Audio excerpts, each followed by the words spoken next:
En la pantalla aparece como un cartón viejo. A veces nosotros cuando miramos el pasado, cuando miramos nuestro pasado, tendemos muchas veces a fijarnos más en lo que ha ido mal, en lo que no funcionó, en lo que no salió. Y me gustaría transmitir algo que es una experiencia personal. Lo nuevo puede surgir de lo aparentemente viejo, con nuevas combinaciones, con nuevas formas de ligar elementos que parece que no tienen una relación. Eso es lo que vamos a ver hoy. El tema de las creencias es un tema absolutamente profundo y potente. Y cuando hablo de creencias no hablo sencillamente de ideas, de cosas que se me pasan por la cabeza y que mañana se van. Hablo de cosas que vivo como certezas a nivel inconsciente. No me las cuestiono. Son así. ¿Para qué voy a darle vueltas a algo que es así? ¿Qué ocurriría si esto no fuera exactamente así? ¿Qué pasaría si aquello que nosotros creemos afecta a aquello que nosotros creamos? ¿Qué pasa o qué pasaría si yo pienso, tengo la certeza, la creencia profunda de que no puedo? ¿Tendrá esa creencia la capacidad de superar las capacidades naturales de mi cerebro y evitar que algo que yo podría lograr lo pueda lograr? Pues lo que nosotros sabemos desde el punto de vista científico es que es así. Es decir, las creencias tienen la capacidad de crear realidades en el ser humano. Nosotros, cuando vemos techos, tenemos muchas veces la sensación de que esos techos no se pueden romper. Y eso genera una sensación de indefensión, de pequeñez, de insignificancia. No puedo, no alcanzo.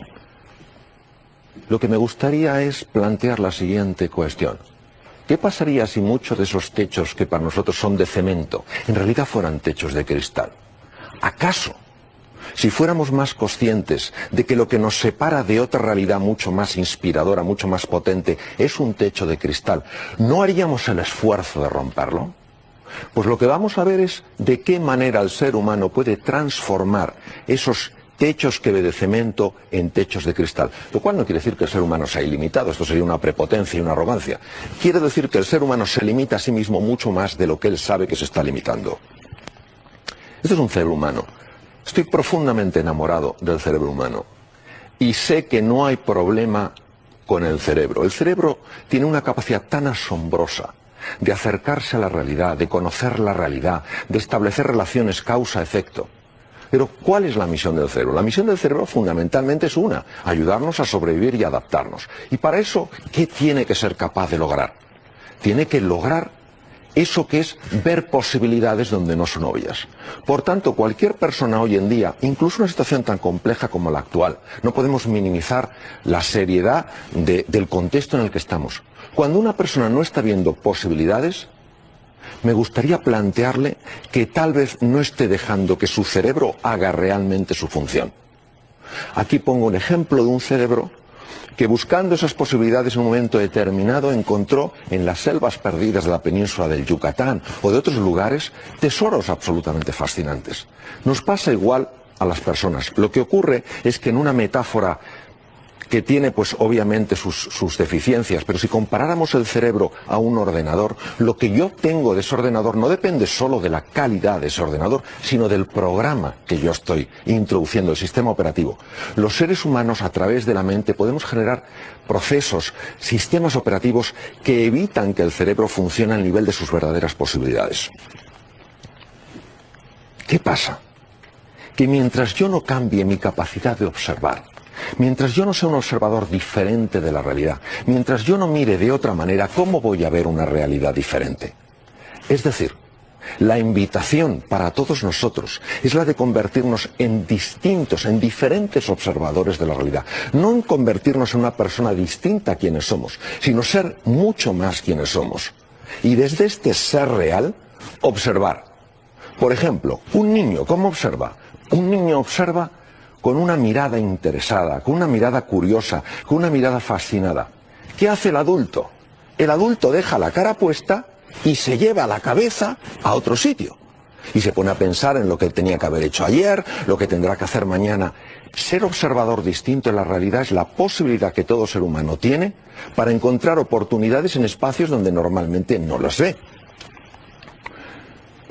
Y esta transformación en el observador implica conocer un aspecto fundamental de la mente.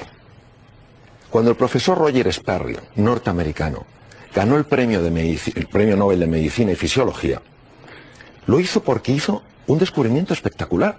Se dio cuenta que nosotros no solo tenemos una mente. Claro, yo cuando camino, cuando pienso, cuando sueño, cuando escucho música, cuando hablo con alguien, tengo la sensación de que esa es la única mente que está operando.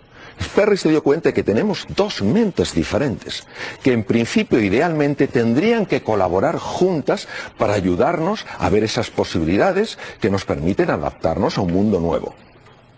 ¿Y si eso no fuera así? ¿Y si por algunas razones esas dos mentes, lejos de colaborar, muchas veces combatieran en un plano oculto del que yo no me estoy dando cuenta? El primero que se dio cuenta a un nivel profundo y a un nivel científico fue Sigmund Freud. Observando a Charcot en París, vio ciertas cosas absolutamente revolucionarias. Se dio cuenta de que había un plano en la mente que los propios médicos, los psicólogos, los psiquiatras, pues desconocían. Y empezó a acercarse a ese plano para ver qué sucedía. Una de las cosas que sí me gustaría traer del pensamiento de Sigmund Freud es esta frase: los seres humanos no somos conscientes de lo contradictorios que somos con nosotros mismos. Hay veces que yo quiero avanzar hacia un sitio y digo, si es que no puedo, si es que no puedo, si es que algo me lo impide. Y no me doy cuenta que soy yo mismo el que estoy limitando mi propio movimiento, porque no tengo esa perspectiva para darme cuenta de eso. De una forma sencilla voy a explicar cómo funciona la interrelación o la interacción entre mente consciente y la mente inconsciente. La mente consciente es aquello, obviamente, de lo que yo me estoy dando cuenta. Es un sistema de información muy complejo. Me estoy dando cuenta que estoy aquí, me estoy dando cuenta que es de noche, me estoy dando cuenta que hay una pantalla. La mente inconsciente es una mente oscura. Y cuando digo oscura no quiero decir mala ni perversa. Quiero decir que trabaja por debajo de la consciencia. Nos interesa precisamente la mente inconsciente, porque es la que más afecta a la hora de aflorar recursos o mantenerlos cautivos y secuestrados. Dentro de la mente inconsciente hay que distinguir dos apartados bien diferentes. El primero es lo que se llama la mente repetitiva, generadora de automatismos. Por ejemplo, ¿a quién no le ha pasado lo siguiente? Tengo hoy una reunión muy importante, lo esencial es que no diga esto, y vas justo y dices eso. O quieres hacer una cosa y vas y haces la contraria. O has decidido dejar de fumar y de repente ves a una persona fumándose un cigarrillo y tienes como una necesidad imperiosa, como más intensa que la que tenías antes. Esta es la mente repetitiva generadora de automatismos que nos limitan. Sin embargo, hay una parte más profunda, emergente, intuitiva y transformadora del inconsciente. Y de esa es la que quiero hablar. Porque la primera, la de los automatismos, muchas veces lo que hace es anularnos. Nos secuestra, nos paraliza y nos esclaviza. Pero la otra parte, si consiguiéramos conectar con ella, nos ayudaría porque tiene un potencial absolutamente excepcional. ¿Cómo funciona esta parte que nos ayuda? Funciona con un sistema en paralelo, porque está muy ligado al hemisferio derecho del cerebro. ¿Qué es un sistema en paralelo? Un sistema en paralelo es muy fácil de entender. Es que yo voy cogiendo información de distintos sitios que aparentemente no tienen ninguna relación entre sí, y encuentro una relación que es creativa, que es innovadora y añade valor a mi vida. De 3 puntos, que el hemisferio izquierdo, la mente consciente, es incapaz de ver la relación, el hemisferio derecho ve la posibilidad de un triángulo. Pero ¿qué pasa? Que yo no soy consciente de que él está generando ese tipo de conexiones, analizando todos los aspectos que pueden tener en común cosas que a nivel consciente parece que no tienen nada en común. Ahora, ¿cómo se accede a nivel del inconsciente? Para acceder al nivel inconsciente es esencial entender el impacto de las emociones. Si una persona no está entusiasmada con algo, no está determinada y resuelta a lograr algo, si no es persistente y no es paciente, esa parte que ayuda del inconsciente no se pone en marcha, porque esa parte que se pone en marcha no se pone por un razonamiento lógico, sino por un vínculo emocional, ya que el hemisferio derecho está mucho más vinculado con el sistema emocional que el hemisferio izquierdo. Entonces, ¿cuál es el proceso que nos ayuda a despegar? En esta metáfora tan preciosa de un animal pequeñito, vulnerable, como el gusano, que es incapaz de saltar de rama en rama y ve imposible la posibilidad de volar, Si ese gusano comprendiera que esa posibilidad de volar es real, existe, y lo único que tiene que hacer es favorecer que se despliegue, entonces seguro que sí se ponía en ese proceso de entrenamiento al que le lleva la vida para que eso surja. Lo que sabemos es que son una serie de fases las que indican que se está conectando con el inconsciente. La primera es la fase de descubrimiento. ¿Qué es una fase de descubrimiento? Una fase de descubrimiento es muy sencilla de explicar. Es donde yo antes veía un muro, una pared de ladrillo sólido, es inaccesible para mí, yo no puedo, yo no valgo, yo no sirvo, no soy capaz, de repente se abre un mundo nuevo. Me doy cuenta de que sí que puedo. Me doy cuenta, sobre todo, de que hay algo más allá de ese muro que yo veía. ¿Qué pasa? Que cuando uno cambia un muro por este paisaje tan extraordinario, se da cuenta de que se ha abierto un nuevo mundo. ¿Y qué pasa? Que este paisaje, esta visión, este horizonte, tiene la fuerza de inspirarme y decir, ven, ven, da un paso adelante. Y entonces se abren lo que yo llamo las fuerzas del corazón. El corazón, representado aquí en color rojo, está envuelto en 6 capas, porque en mi experiencia son 6 las fuerzas del corazón que se abren cuando alguien se siente inspirado por una nueva posibilidad. Y son estas. La primera es la pasión. Empiezas a sentir pasión por eso que quieres conocer con mayor profundidad. El coraje. ¿Por qué? Porque es un entorno incierto. Pasas de un muro a un mundo nuevo. El coraje ante la incertidumbre. El tercero, el compromiso. Ahora, quiero marcar una diferencia entre implicación y compromiso, y lo voy a marcar con una pequeña metáfora, un plato de huevos fritos con bacon. La gallina está implicada, el cerdo está comprometido. Claro, el cerdo se deja la piel. ¿Qué pasa? Que el compromiso es que tú te levantas una vez más de las que te caes. La implicación es, bueno, yo lo intento, que va mal, claro, yo sabía que en el fondo esto no iba a funcionar. Por eso es fundamental el compromiso, la determinación, ser inasequible al desaliento, la persistencia y la paciencia. Todo esto es importante que sepamos que está abriendo el inconsciente de par en par. Pero como normalmente no damos demasiado valor a las fuerzas del corazón, pensamos que todo depende del intelecto, no nos damos cuenta, no somos conscientes de lo que está sucediendo, porque sucede, digamos, en un plano bajo tierra, como el crecimiento de una raíz que no lo vemos cuando solo miramos desde fuera. ¿Para qué necesitamos estas fuerzas? Para superar el miedo a lo desconocido, para ponernos en marcha.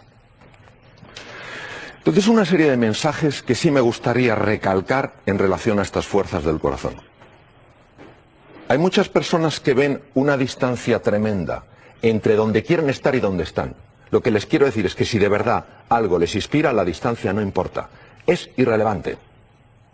Es irrelevante. Que no se dejen convencer por la distancia para conseguir su sueño. Es irrelevante si están entusiasmados. Si las fuerzas del corazón se han puesto en marcha, el inconsciente está puesto en marcha y va a encontrar un camino antes o después. Segundo, que la gente persistente logra su éxito precisamente donde otros abandonan.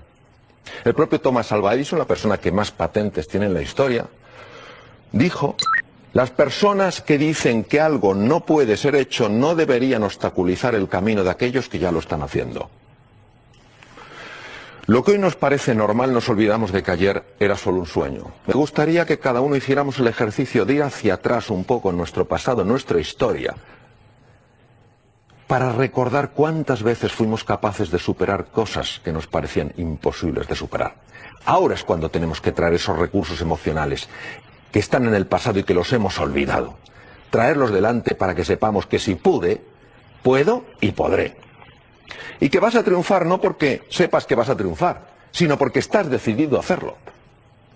Por eso, yo creo que muchas veces la sensación cuando llega un nuevo año, el 2011, será un año de sorpresas, será un año de sustos. ¿Qué va a ser? Si no es lo que el año 2011 nos va a traer a nosotros, es lo que nosotros vamos a traer a este año.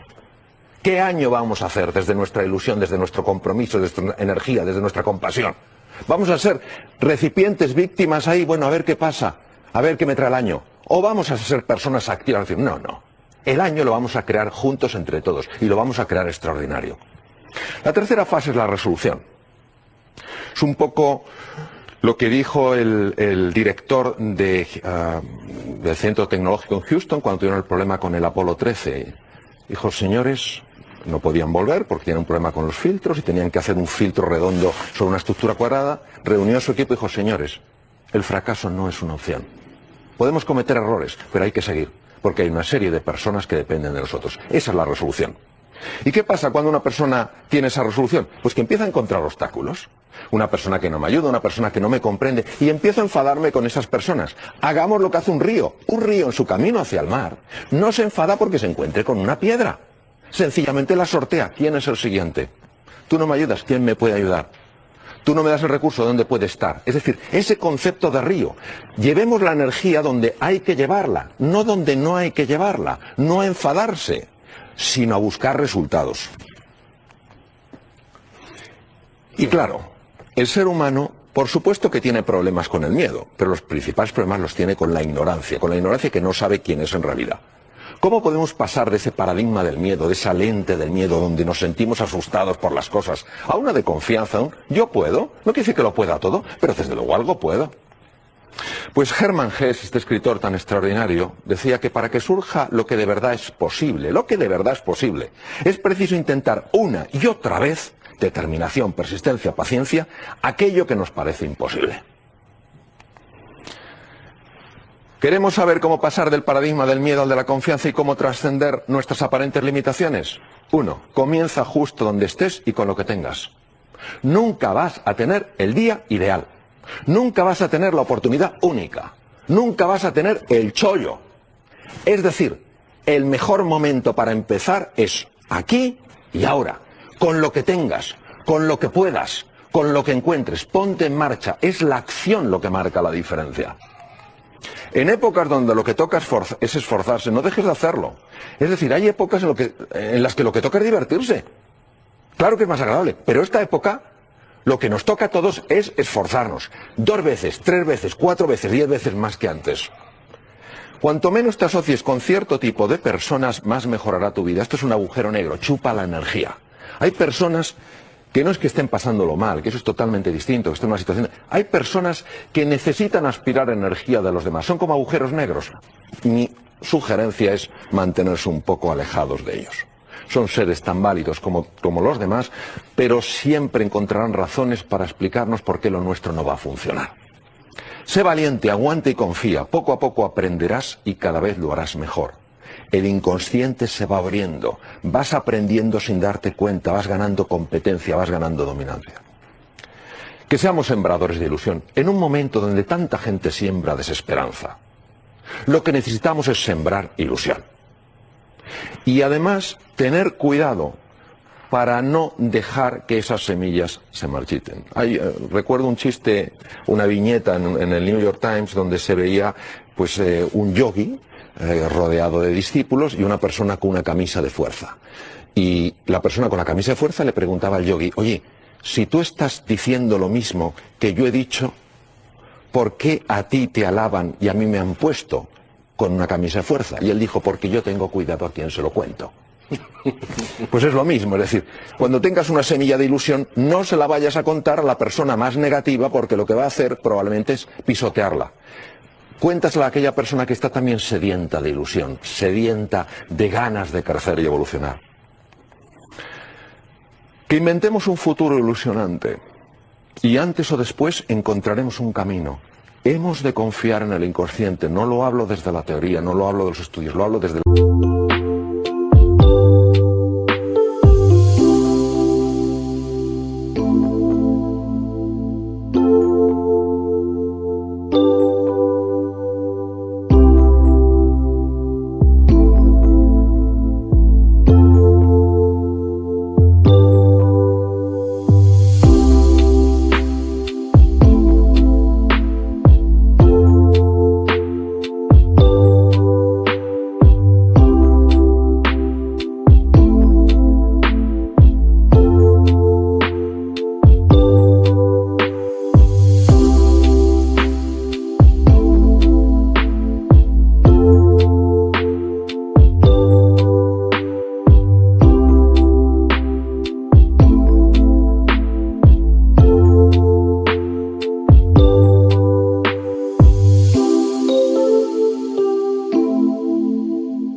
Profunda experiencia en mí y en otras personas. Hay algo extraordinario que se va abriendo cuando nosotros queremos. Aquí hay una frase curiosa, que es que no me cabe ni la más ligera duda de que cualquier hombre o mujer pueden alcanzar lo que yo he conseguido, siempre que realicen el mismo esfuerzo por cultivar la misma esperanza y fe. ¿Quién fue? Mahatma Gandhi.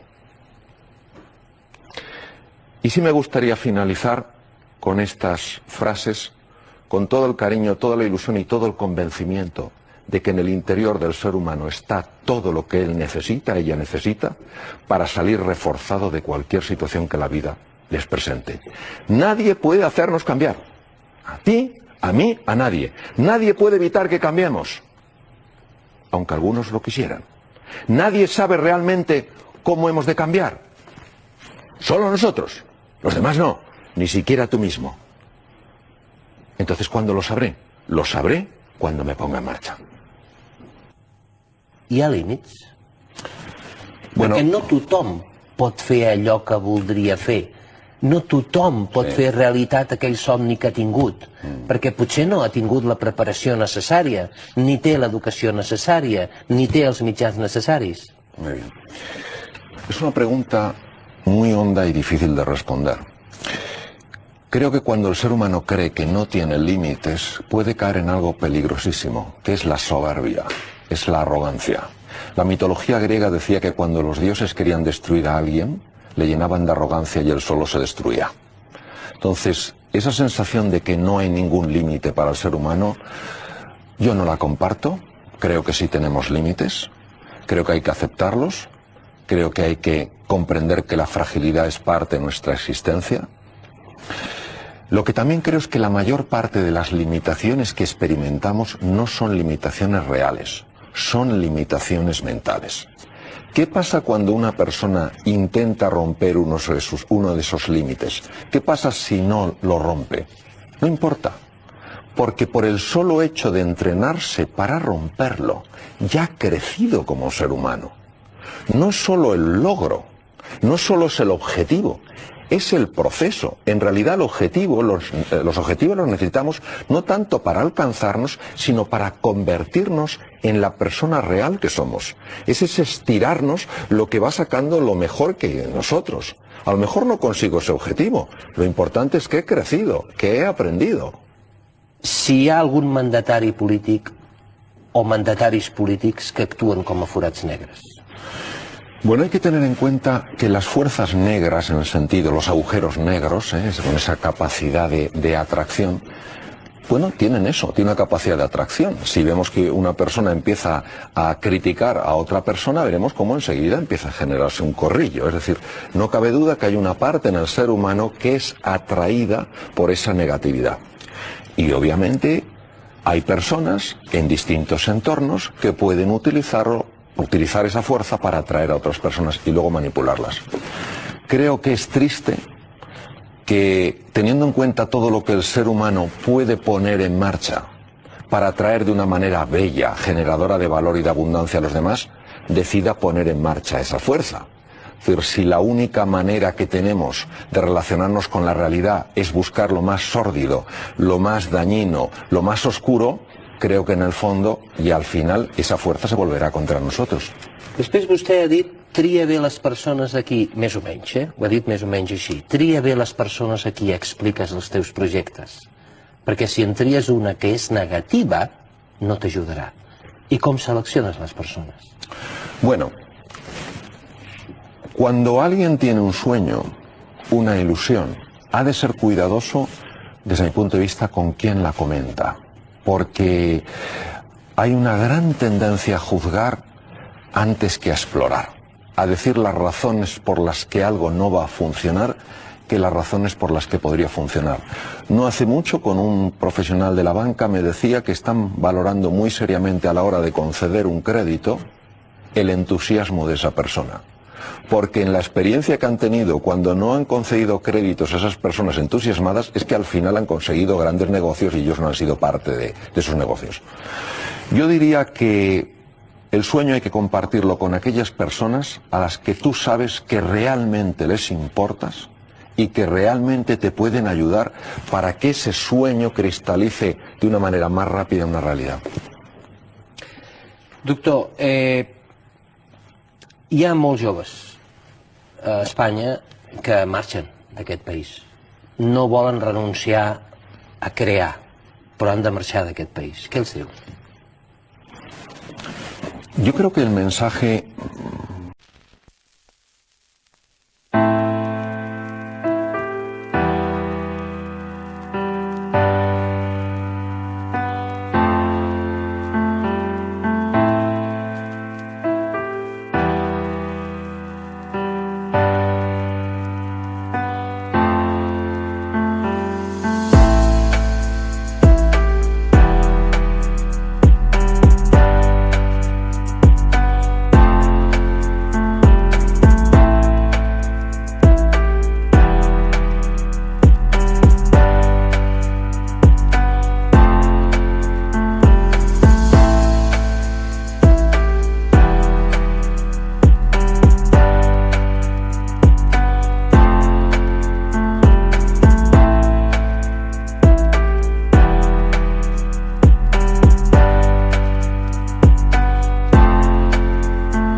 que puede ayudarnos tremendamente es el siguiente.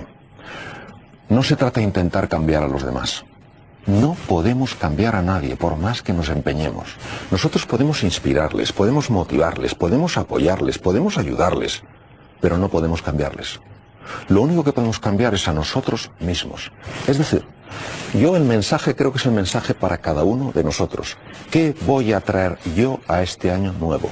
¿Cómo voy a ir a esa reunión? ¿En qué conversaciones voy a entrar? ¿En conversaciones donde solo se critique y no se genere nada de valor? ¿O en conversaciones en las que veamos cómo tú y yo nos podemos ayudar? Es el trabajo interior, que por cierto es el más difícil, el que es más urgente hacer. Es decir, mucho menos tomar la posición de qué tiene que hacer esa persona a qué puedo hacer yo. Porque cuando una persona se dedica a buscar justificaciones y excusas, va a encontrar de todo tipo. Lo que no va a conseguir entonces son resultados. Entonces, mi mensaje, ilusionado y confiado, es: cada día, atrévete a marcar, aunque sea una pequeña diferencia. Y por inspiración, los demás tal vez empiecen a hacer lo mismo. I els joves nini, què els diu? Bueno, sencillamente yo les diría que el cambio, la transformación, la reinvención es una invitación. Y si ellos no quieren seguir esa invitación, no hay que forzarles a que la cojan. Con el tiempo se darán cuenta de que tal vez era necesario que lo hubieran hecho. Yo haría eso. Voldria acabar amb una frase que diu Francesc Granja, i vostè m'agradaria que la comentés. No deixem que ningú ens escrigui el guió. Es una frase que nos tiene que dar mucho que pensar, sobre todo a los padres. Porque muchas veces, intentando evitar que nuestros hijos sufran, eligiendo cosas que creemos que les podrían hacer sufrir, les estamos privando de lo más bello que tiene el ser humano, la libertad de elegir. Doctor Mario Alonso Puig, un plaer haver-lo tingut una altra vegada al programa Singulars. Gràcies. Gràcies. I sort.